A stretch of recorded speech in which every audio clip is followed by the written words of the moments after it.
Kiki Crétin, évidemment, ça fait partie de l'histoire du club.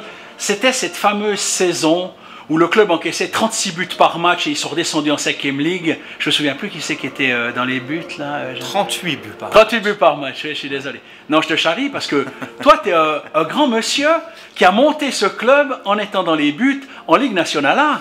Je m'excuse, mais c'est voilà, faut le dire hein, quand même. Mais j'ai eu la chance de faire partie de la deuxième ascension Liga. C'est vrai que la toute première s'est effectuée ici dans cette patinoire même.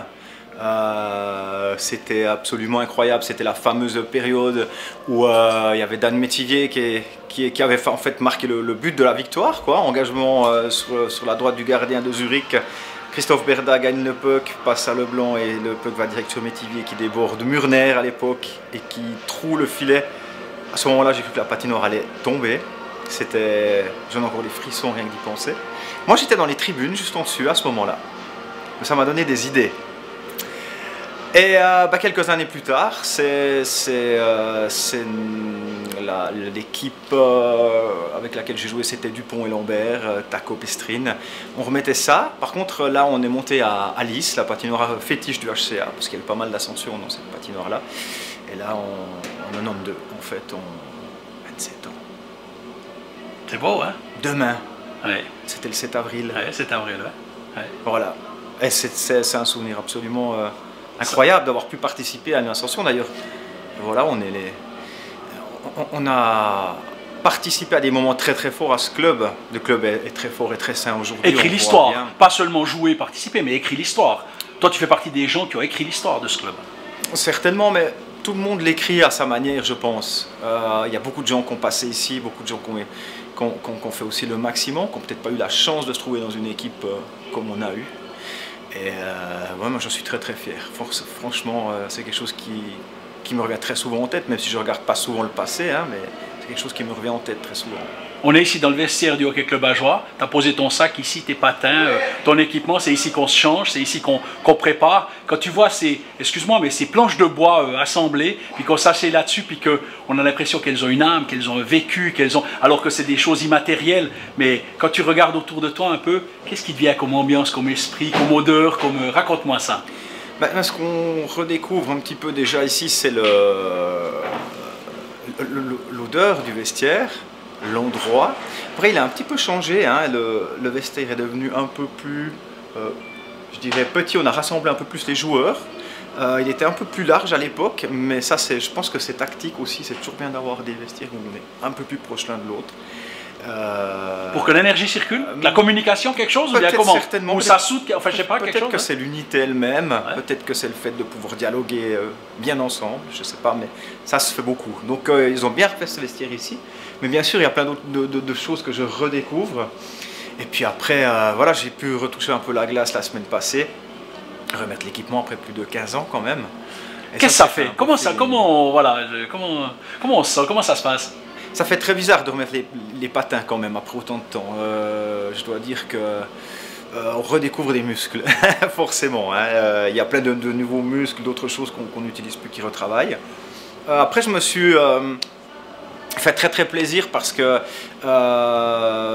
comment dire, j'ai des sensations qui sont revenues. Il y a des choses forcément qu'on voit qui mériteraient du travail, notamment la vitesse, hein, c'est sûr que ça change. Mais au niveau du feeling, au niveau de retoucher du puck, au niveau de... C'est un peu con ce que je veux dire, mais même d'avoir un peu mal à la main parce qu'on prend mal un puck, c'est génial. Enfin, c'est ça être gardien. C'est ça, c'est les sensations, c'est le feeling, c'est ce qu'on prend, c'est ce qu'on reçoit, c'est tout ça en même temps. Donc c'était un pari que j'avais envie de faire. J'avais un peu peur de me blesser en fait, parce que j'ai quand même des festivals et des choses importantes à assurer cet été. Après je me suis dit, mais finalement, si je le fais pas cette fois, je le ferai jamais. Donc je pensais que c'était la bonne occasion et puis on va avant tout beaucoup s'amuser et beaucoup rire, je pense. Quand on voit des photos de toi de l'époque, on se dit que l'équipement du gardien a terriblement changé. Le style du gardien a aussi changé, hein, ce style papillon et autres. C'était aussi une autre époque. Bien sûr. On défendait différemment que maintenant. Disons que le style du gardien, forcément, on a ce style déjà avec des jambières beaucoup plus hautes pour jouer le fameux style papillon, couvrir un peu plus en bas. Les gardiens sont devenus peut-être un petit peu plus des athlètes aussi aujourd'hui. Hein, on nous demandait déjà beaucoup à l'époque, mais là il y a des techniques qui ont été développées et qui fonctionnent très très bien. Donc un gardien doit prendre beaucoup plus de place et puis doit savoir se déplacer très rapidement en restant par terre. Nous à l'époque, quand on était par terre tout le temps, on nous foutait des coups de canne dans les fesses. On disait debout, un gardien par terre c'est un gardien qui est battu. Mais ça a évolué, donc maintenant les gardiens, même en étant par terre, prennent de la place en haut et savent exactement comment réagir pour se diriger vers un éventuel rebond ou ce genre de choses. Les équipements ont évolué, j'étais très surpris par la légèreté de l'équipement actuel. Alors que c'est beaucoup plus imposant. Oui. Ouais. Ces gardiens, c'est vrai qu'avant, on a tout vu. On a vu ça shootait comme des gardiens de foot. Non mais il y a eu des buts. Il y a eu des Beat Kindler aussi, Marsupilami. Enfin des arrêtés, ça plongeait, ça lançait la canne, ça faisait un truc de fou là. Aujourd'hui, on n'est plus comme ça. Hein. On dirait que c'est des conneries de faire ça. Hein. Mais bien sûr, les techniques sont différentes et puis voilà, le jeu a évolué, le jeu va beaucoup plus vite, le niveau a forcément augmenté aussi, hein, ça c'est clair. Donc ces shoots, cette puissance du shoot, le shoot que tu reçois, il fait autant mal, il fait plus mal aujourd'hui qu'avant, ou bien ça n'a pas vraiment changé, quoi, j'adore. Une patate dans le plastron, c'est une patate dans le plastron, quoi. Totalement. Non, les shoots ont toujours été rapides, ça c'est sûr. Après, les joueurs, il y a des joueurs qui sont très finaux aussi et qui doivent certainement, voilà, il y a toujours eu des grands shooters, je me rappelle de Antizin, qui faisait des Miscantizine, que lui, quand il y avait une passe au centre, c'était le but, hein, c'était qu'il reçoive et qu'il fasse un shoot direct. Alors là, il y avait deux solutions. C'est soit on priait, puis on faisait la... Ah, voici Mario. Le plus petit ou le plus grand? Salut, ça va? Merci. Ce qui s'appelle... mon ami. Allez. C'est cool. Qu'est-ce que ça fait plaisir. Oh, ouais. Ça va? Ouais, super. Justement, Kiki me disait que il était un excellent gardien, mais qu'on manquait d'attaquants, on manquait de... il prenait ton exemple, il disait c'est dommage Mario, parce qu'alors qu'est-ce qu'on l'a gardé par amitié, mais alors pour le reste, vraiment... J'imagine il a dû faire... Ouais, c'était par pitié. C'est beaucoup de pieds par pitié. Parle-moi de ce gardien. N'importe quoi. Ouais. Non, disons que son papa vendait des très bonnes voitures. Il a raison. Il a raison en plus. C'est clair. Non. Alors écoute... Il a choisi la musique, il est parti sur un autre... c'est ça son truc. Dans ces belles années, Mario, c'est extraordinaire. C'est extraordinaire l'ambiance ici, le Voibeux. Là, ouais. Non, c'est une des plus chouettes ambiances qu'on a trouvées. C'est sûr qu'on a eu des belles années. Alors ça aide beaucoup quand on pense. Ces ascensions, les playoffs, pour nous c'était inimaginable. Moi, je suis arrivé ici, la première année, je pensais que, oh mince, peut-être ça va pas être facile, ma femme se trouvait un petit peu... Ouais. Puis après, on ne veut plus partir. C'est un peu comme chez les ch'tis, on pleure en arrivant, on pleure en repartant. C'est exactement ce que j'allais dire, c'est exactement ça. Ouais. Ouais. Non, mais là, on retrouve, là, moi je suis arrivé, je suis venu depuis midi, je rencontre du monde, c'est génial, c'est génial. On tape sur l'épaule, hey, salut, tu te souviens, t'avais marqué ça, et puis tu te souviens... Des coups de pied dans le cul, mais non, ça va. non, ce qu'il y a, c'est que j'ai des amis ici, j'ai beaucoup d'amis. C'est toujours très difficile, parce que même qu'on n'habite pas si loin que ça, ouais, c'est difficile, parce que quand je viens ici, j'arrive pas à voir tout le monde. Mais mis à part ça, non, c'est génial. Sur cette glace ici, au Voibeux, on a l'impression que, voilà, quand on joue à Joie, on se dit, voilà, les petits paysans du Jura, on va faire 3 points. Et puis tout d'un coup, il y en a qui se sont bien cassés les dents ici. Des Genève Servette, des Lausanne Hockey Club, des Zurich en Coupe de Suisse. Il y en a qui ont laissé des belles larmes de déception ici dans ce Voibeux. Hein. C'est pas facile à jouer. Hein. Non, ce qui n'est pas facile, c'est parce qu'ici, on a toujours une ambiance d'équipe. Je dirais qu'on est un des clubs, peut-être maintenant c'est encore un peu ça, je crois. C'est ces rares clubs qui, en fait, c'est l'ambiance des joueurs, il y a beaucoup de joueurs du cru, et ça, c'est pas beaucoup de clubs qui peuvent prétendre ça. Et ça fait que cette osmose qui se passe, on travaille pour une équipe, il y a moins d'individualité. Et il n'y a pas, on soulève des montagnes. D'ailleurs, quand on est monté la première année, là, ouais, ça c'était totalement ça. C'était inattendu. Pour nous, le Blick avait mis Ajoie, c'est le tapis rouge pour la Ligue nationale. Ouais, ben merci, ils ont vu. Ouais, c'est vrai, je me rappelle de ça, c'est incroyable. Et c'était après l'ambiance. Vous aviez ce truc, en fait, comme tu as dit avant, c'est que vous travaillez chacun l'un pour l'autre, il n'y avait pas d'individualité de se dire c'est moi qui veux, il y a tout le monde qui bossait ensemble. C'était la force de cette première ascension, parce que tout le monde a bossé à fond. C'était le plus fort, parce qu'on n'était jamais perdant, on avait une ambiance qui était plus forte, on croyait en nous, c'était le but. Bien sûr, personne n'avait voulu monter. Au départ, c'était pas ça, mais on est arrivé à faire des choses. Et pour nous, c'était de montrer que, bah oui, après le Jura, on était fiers. Je pense que chaque joueur qui a joué ici était fier. Et ça se trouve peut-être plus. C'est un peu cette âme du hockeyeur est devenu trop vagabonde maintenant. Un peu mercenaire comme ça? Bah oui, bah, le hockey, on devient trop si je dirais sur le plan canadien, où on fabrique beaucoup d'individualités qui vont correspondre peut-être à chaque équipe, mais il y a beaucoup de déchets. Mais de créer, il n'y a pas beaucoup d'équipes. Hein. On a vu cette année les playoffs Genève, on réussit à créer cette osmose. Et ça a marché. Ici, au Voibeux, on a l'impression, aujourd'hui on est le 6 avril, c'est la journée d'adieu à cette magnifique bâtisse qui va être rénovée, agrandie et tout. Les joueurs qu'on va voir dans le match de gala, vous en êtes ce soir. On a l'impression que tous ceux qui ont joué au Hockey Club Ajoie reviennent aujourd'hui avec une envie, un état d'esprit, genre il faut en être aujourd'hui. Et ce sera pour le public, je pense, de voir tous ces noms sur la glace, extraordinaire. Alors, la vitesse de jeu puis la vitesse de déplacement, j'en sais rien par rapport à l'école, on s'en fout, mais les noms, tous ces noms-là qui reviennent avec plaisir, avec bonheur ici, même ceux qui sont partis et qui sont plus revenus, par exemple, à Ajoie, c'est juste ça.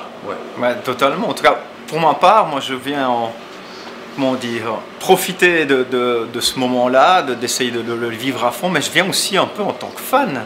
Parce que moi, j'étais fan de plein de joueurs du HCA. Et de les revoir sur la glace, d'avoir... voilà, la première ascension, on ne l'a pas fait ensemble. Moi, j'étais dans les tribunes, mais j'étais ultra fan de cette équipe, de cette énergie qui nous a ensuite motivés aussi par la suite. Et moi, je suis aussi sur la glace en tant que fan. C'est ça qui est génial. Ah non, mais... Moi, le premier truc, moi, c'est de revenir là. Ah ouais, je n'ai pas hésité une seule seconde.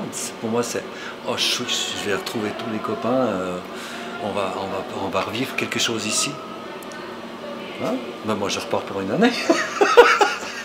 Lord Campbell, Silver Dust, c'est une autre vie, mais on se dit que cet homme qui a un costume magnifique, pas aujourd'hui, pas dans cette caméra, mais qui a un costume magnifique, qui a une voix extraordinaire, avec un groupe extraordinaire, tournée européenne avec des groupes mondiaux, en première partie de groupe mondial, Lordi pour pas le nommer, je veux dire qu'il y a une carrière comme ça, et puis cet homme-là, on pourrait se dire, ben voilà, il fait du rock, il a du succès, il fait une carrière, une tournée européenne, c'est génial, mais Kiki Crétin, hein, c'est l'esprit, c'est l'histoire du club, dans l'histoire du club, et ça c'est extraordinaire, cette vie d'avoir pu faire partie, d'écrire l'histoire du club, comme toi aussi Mario. Mais moi je pense que Kiki, son truc, c'est parce qu'il a l'âme à Joulotte. Donc pour lui, c'est pas une difficulté de revenir, de laisser son instrument un petit moment de côté, puis de remettre. J'ai vu qu'il s'entraînait au top. Heureusement, je joue avec lui. mais c'est génial parce qu'on s'aperçoit en fait que... Oui, voilà, pour lui, c'est pas simplement... c'est un être humain et puis il travaille pour le club qui a fait connaître des choses aussi. Ça fait tellement plaisir. Moi aussi, c'est vraiment fantastique. Elle est jamais très loin, je veux qu'on la montre. Elle est jamais très loin. Elle est jamais très loin. Attends, elle est belle. Voilà. The best, ouais. Et franchement, tu vas jouer aujourd'hui, mais tu vas jouer dans les deux sens du mot. Oui, jouer gardien, mais jouer guitare. C'est juste ou bien? C'est juste ou bien? Ouais. Et puis avec les gants, c'est pas facile. Ouais, non, ça c'est vrai. Justement, je voulais voir avec l'équipement si j'arrivais, mais je crois que je pourrais pas mettre les épauliers. Non, je crois pas. Je vais arriver comme ça, mais après je vais venir me rechanger. Ouais, je crois que c'est mieux. Ça c'est extraordinaire. Le fait que vous êtes dans ce vestiaire va être évidemment détruit, transformé, ça va devenir un bel écran. C'est inéluctable. Le hockey moderne aujourd'hui, on peut plus. Voilà, il faut changer les infrastructures, il faut se professionnaliser, c'est obligatoire. C'est obligatoire. C'est obligatoire. C'est clair. Tout maintenant, on voit bien, c'est devenu où il faut. C'est plus agréable. Après, c'est sûr, avant, on était habitué, on avait encore plus petit que maintenant, je crois. C'était un peu différent, mais Non, non, les vestiaires. Mais on voit bien, là, cette pauvre patinoire, elle a vécu, elle a eu ses tremblements, tout. Moi, je sais que pendant l'été, j'ai fait la peinture des arcs sur l'échafaudage. Ouais, je m'étais engagé pour faire ça, j'avais trouvé sympa, moi. C'est excellent. Ah ouais, on donne un coup de main, on participe, on est voilà. Moi, c'est disons que c'était avec. J'avais demandé que je puisse trouver une petite occupation, c'était génial. Alors, il y a une âme ici, franchement. Ah oui, il y a une âme. C'est pas que du ciment, du béton, puis des bouts de bois, il y a une âme, il y a quelque chose. C'est pas du blabla, il y a quelque chose, dans le fond. Il y a quelque chose. On vous sent ému. On vous sent là, vous êtes voilà comme en pèlerinage d'une certaine manière. J'entends vous. Voilà. C'est parce qu'on est tendu, on est comme des gamins parce qu'on va remettre l'équipement. Moi, ça fait un moment que j'ai pas remis d'équipement. Mais ça c'est extraordinaire. On dit deux mots de Charlie Corba, qui certainement est ici en haut de la patinoire quelque part et puis nous regarde. Et puis doit être heureux de voir ce qui se passe aujourd'hui. Oui, lui il était très avant-gardiste aussi. Hein. Il savait que cette patinoire, elle devait bouger aussi une fois. Moi j'ai connu, quand je suis arrivé, j'ai tellement été impressionné en fait, parce que je faisais partie encore de ces années où on arrivait. Mon premier contrat, eh ben, c'était une poignée de main. Puis l'année suivante, ben, comme la Ligue avait obligé des contrats, moi j'ai signé une bonne feuille blanche. Puis je l'avais laissé remplir parce que je partais en vacances. J'ai jamais vécu ça ailleurs. Hein. C'est génial, je trouve ça incroyable. Pour moi, c'était notre père. Ouais. Parce qu'il prenait soin. Si nous on était travailleurs, on faisait quelque chose pour le club ou pour lui, en quelque sorte, ben, il était reconnaissant. Ah, ça c'est vrai.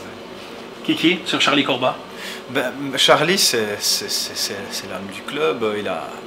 Il a démarché pour trouver tout ce qu'il fallait pour construire cette patinoire. J'ai vu encore des photos dernièrement sur le groupe qui partage. On le voit en train de déballer des plans sur son capot arrière, sur la voiture, habillée de l'époque.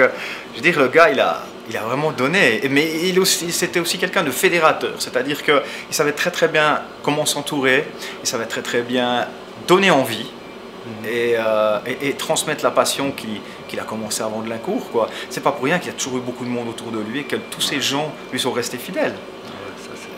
Et ça, c'est des choses aujourd'hui, comme disait Mario, c'est très rare que ça existe encore. C'est une chance pour vous d'avoir été dans ce club, d'avoir été joueur dans ce club? Ah ouais. À fond.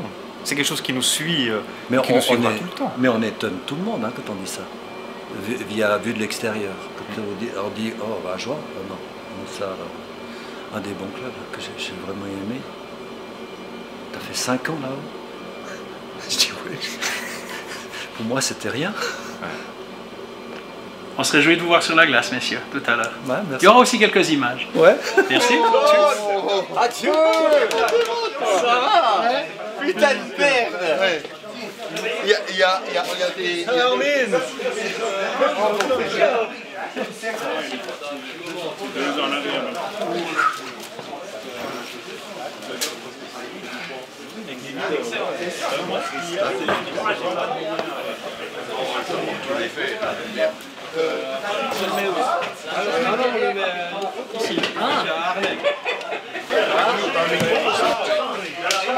Voilà, c'est le grand moment.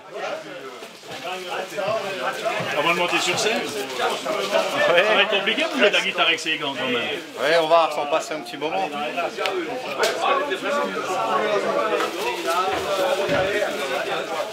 bon, on rentrait de toute façon par le couloir. Oui. Ah non, ils sont Philippe Koons, il est là. Philippe Koons, il est où Philippe? Ils sont pas là. C'est les Nicolas.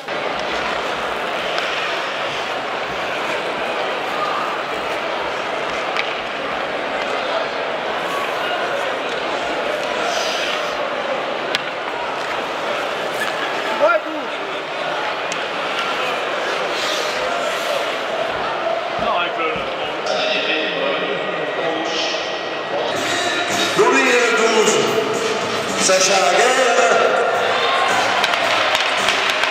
Nous sommes vous le connaissez bien sous le nom de Cyranoste.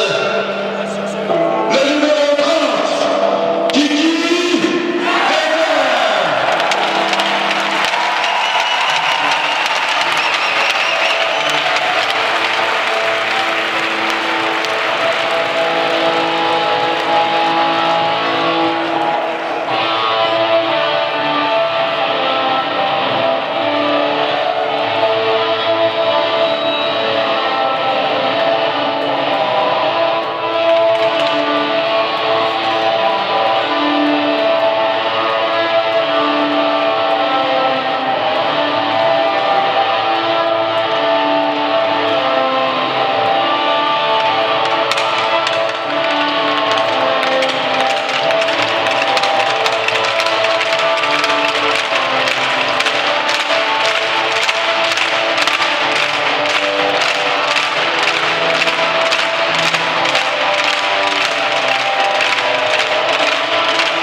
Fais chier.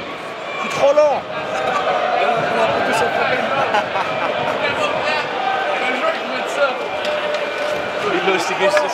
Il fallait double shift.